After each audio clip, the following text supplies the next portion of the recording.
What's up guys, YST here and welcome back to another Raid Shadow Legends video. I hope everyone's having an amazing day. Today we're going to be showcasing a champion that I've been meaning to show for the longest time ever. He's from the Ogryn Tribes and he goes by the name of Siegehulk.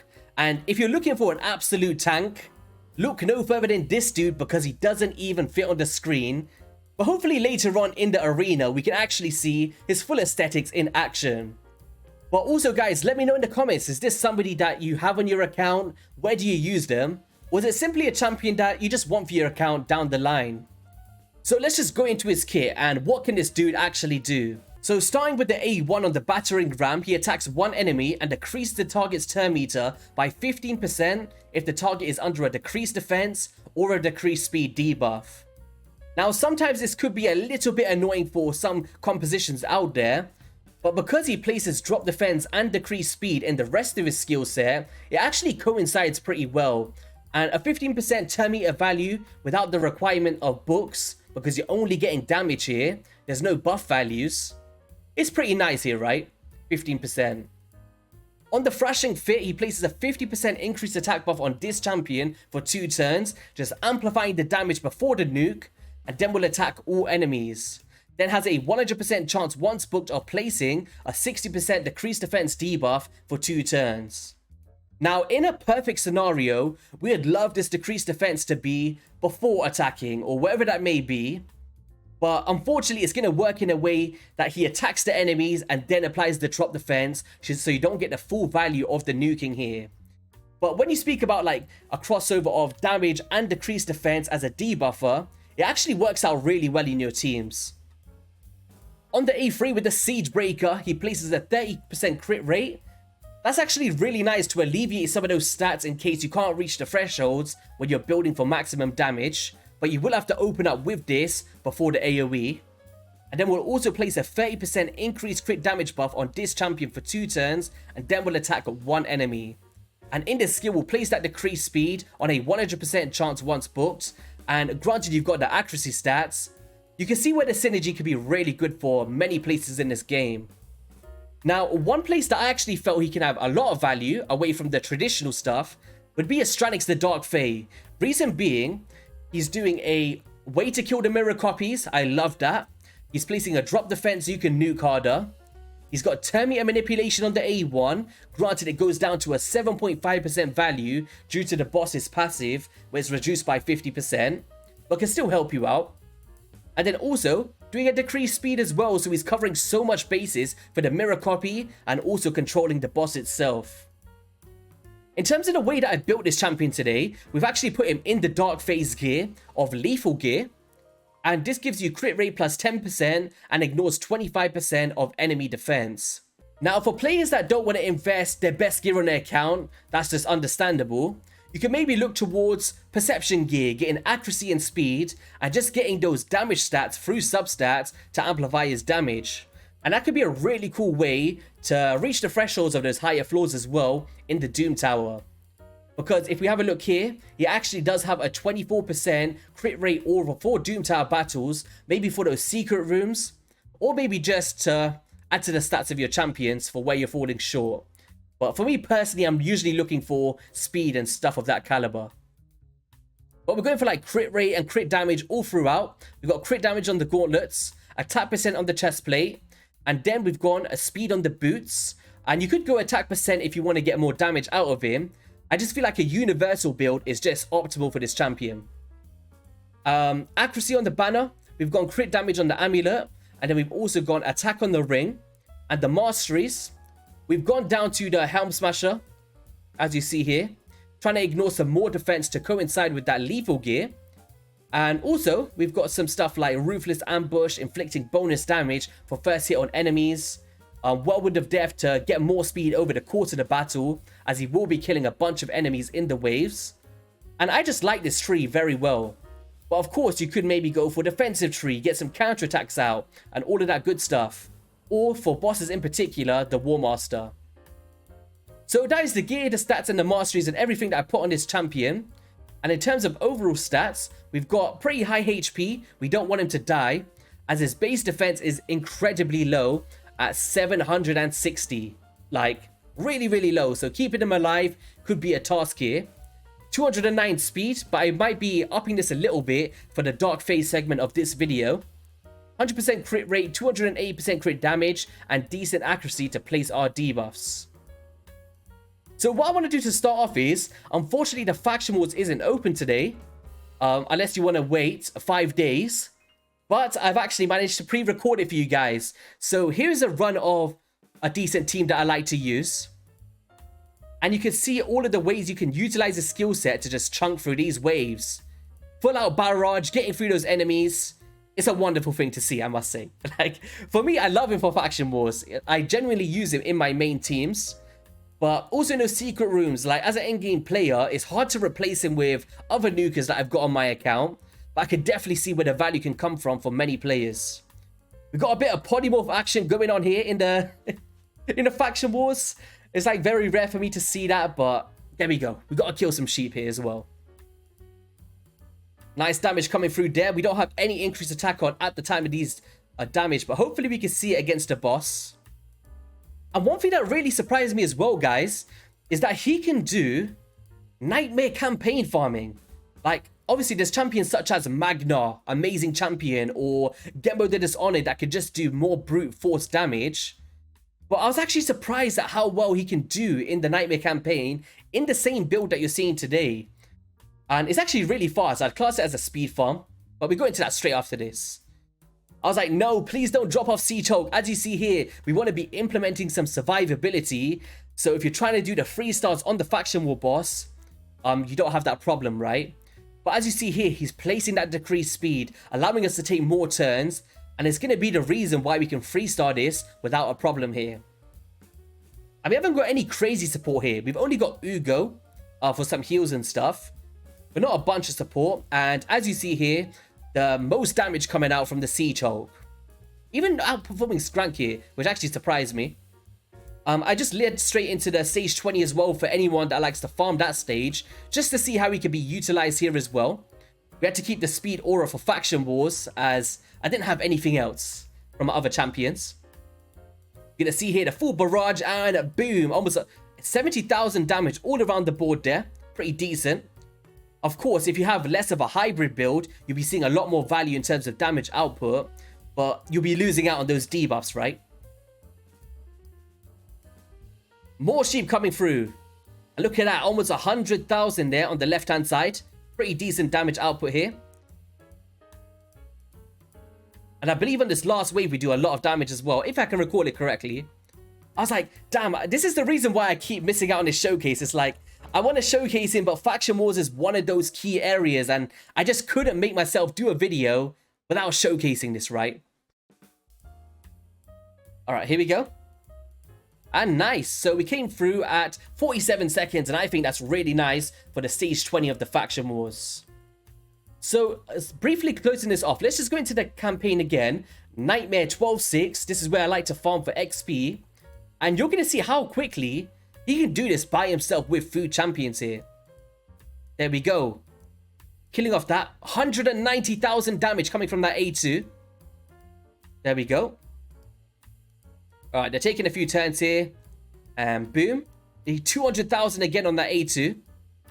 A1, drop the fence, and there we go. 16 seconds from an epic champion pumping out 850,000 damage. Now, I did try this multiple times. I'm yet to see a fail in this particular build. So we're going to take a bit of damage here, which is completely fine. There we go. AoE coming through. I believe we do one more A1 here. Then a drop defense will come out again. And then there we go, 19 seconds. So it really fluctuates between that 16 to 20 second mark. And I have seen as high as 23 seconds for anybody that's interested in like how much damage I was seeing. Because it's always important to know the fluctuations of times when you're doing these, right? But very consistent here. Very consistent. And that is without the need of like lifesteal gear as well for like healing. So really impressive. And I think I might do him over my Leorius. I believe my Leorius is around a very similar time. But his can fluctuate a lot more because I've seen like 30 seconds sometimes if he doesn't get those cooldowns. So it's an interesting one for sure. But yeah, in terms of the arena next, so let's just start off with this team here. More of a traditional comp with like an Arbiter, leading into the Madam Ceres and then doing the nuke. Although we don't need the increased attack because he places it himself, it's just nice to have that initial turn meter phase to make sure that we get a turn. And I really want to see if we can one-shot somebody here. Let's try and see if we can get that Duchess. Although it might not be the tankiest team here, but it would be nice to see it in action. So there we go, 176,000 damage coming out. Let's just try to get a reset now. Are we going to get a turn for the AoE? Alright, here we go. Nice. So we managed to come through there. We've got a high team power, maybe not our level 100 account, so maybe not the tankiest team out there, but 220,000 damage pumping out from the Siegehulk. Alright, so let's go into this team next and see what we can go through with a barrage of attacks and kill them all in one go. Here we go. Drop attack, drop defense. Let's just try to kill off that Mortuma crap. Boom! 157,000 damage. We don't mind waking up him, I guess. Reset. We didn't have to reapply that, but oh well. Shall we go with the AoE? Alright, here we go. We're going for it. Nice. I knew he was going to die there from the passive of him, but we managed to do some decent damage there. Let's bring him back. We've got a weaken on. Let's just do full auto now. And here we go. Boom. 100,000 damage and overall 340k coming out against a relatively tanky team here. Now, the way that I was using him in is obviously a more endgame team. Let's just try that out against something like this. This way we'll be able to see him do like multiple attacks in one go. Because we've got like a double reset going on. Here we go. So on this one, I've opened up with the barrage with the presets. Not with the sleep, I haven't. Oh, I really wish that she could have woken him up there. Oh, we did? Nice. Oh, he didn't have increased attack on there. Mighty Uko stole it. We'll get a reset in.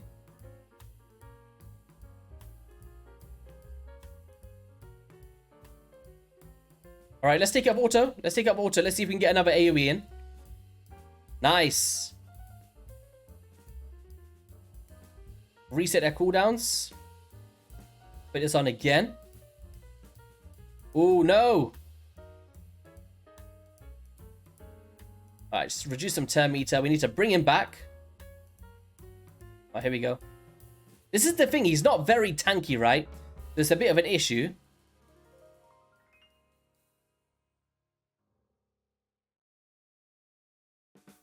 Reduce some turn meter. Nope, there's just way too much resistance on that champion. Alright, let's just go for the A3. Ooh, nearly. We need to get Mithrala out of there. Nice. AoE. Oh no. Reset. Man, this is a this is a tough one. I didn't expect it to be like this. Oh, there we go. We got polymorphed. I tell you, I hate polymorph so much. All right.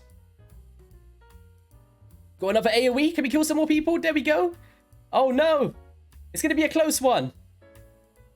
It's going to be a close one. All right, she's pretty much dead. Let's try to kill him. Nice. Oh no, more revives. We cannot afford to die here. Kill her. Alright, here we go. Yes. Sheep him. Uh-oh. Let's just reset the cooldown so we can't do anything. We get some sleep on or some poisons. There we go. Reduce the turn meter. Nice. Oh my gosh. That was a scary one. I was paying too much attention, but there you go. 500,000 damage coming out there. I did not expect it to go like that. I tell you that much. Let's just try to find something a little bit more tankier here. All right, here we go. And hopefully we don't have that much of a problem this time.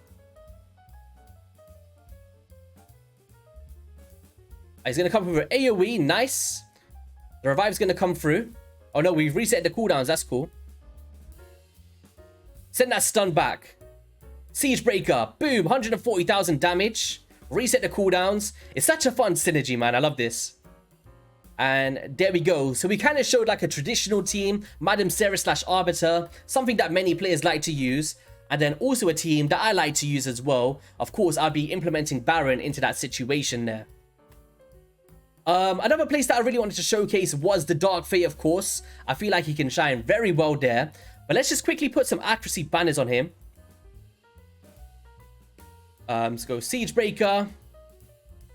Go accuracy. We're going to have to mitigate a bit of damage here. Which is okay. But we just have to reach the thresholds that we need. There we go. A lot of speed on this one. But we lost like 20% crit damage or something crazy there. And hopefully we got enough now to do the hardest stage. I was going to showcase stage 80. Because I felt like I didn't have the stats or control for it. But hopefully we can pull it out the bag here. Let's go. Now, of course, if you guys are struggling for Doom Tower secret rooms, you might want to consider putting them in the lead position to get more crit rate on your champions, where they might have more support builds and you can just add to your damage output. Or just, if you don't want to build him with 100% crit rate, think about having the Doom Tower aura on top of increasing his own crit rate, so you only need something like 50% in order to crit. And I actually feel like that's pretty nice for some rooms, but of course, each to their own. I personally wouldn't do that. I'd be going for more of a speed route on mine. Now, what we're going to have to do here is maybe try and alter the skills, as usually my real guard or somebody else will be killing my mirror copies. So I'm going to have to maybe force him to do an A1 or something, just for this one here. So I do want to showcase how much of a value we can have. And there we go. Let's try and do this. So we're going to reduce the turn meter of Energize. We're going to try and crowd control with our... Okay, nice. Oh, so he does cut in. That's perfect. So he's got a bit more speed than the Royal Guard now. So what we could be doing here is having the presets to open up with the A2. Nice. But in that same skill set, what's he doing? Placing the decreased defense in the same one. So what we're going to do here is we're actually going to use the decreased speed from our Royal Guard, just to make sure we put ourselves in the best situation possible. Go full auto. Just wanted to make sure you guys could see how that can happen. And of course, if you didn't have other decreased speed options, you could utilize his A3 to place that decreased speed for your team. And what you see in here is that A1 decreased turn meter as well to help out our allies. Very similar to a law, right? Very similar, just a way lower value. But it's nice to just keep you on top, just in case you're falling a bit short. It's going to help you out here. There's that decreased speed as well. So he kind of plays that role of like maybe a Seize that I was showcasing before, or like a Hernding in a sense, like killing the mirror copies, gaining turn meter control, placing decreased speed. It's going to be very beneficial for your team. And I always like to see these loads of options coming to fruition for players, because I know that mirror copy phase, whilst also providing utility, is something that a bunch of players are looking for out there. And as you see, this is the hardest stage of the Dark Fae, sorry, stage 120. And he's not looking out of place here. Like, he's definitely putting in some work. Here we go. Full control. No problems whatsoever. Nice. Let's just keep this control under here, guys. Boom. And what I've actually done is with the presets is after that initial phase where I killed a mirror copy, I lock off that A2 because the drop defense is always going to be up on the enemy, right? So we don't need to waste that. We can just utilize his A1 more efficiently and just keep that turn meter down after we put up our debuffs, right? And here we go. And the Reaper comes out and knocks them down. And final boss, hard mode of the Doom Tower, doing 850,000 damage alongside utility. It's a crazy thing to see, right?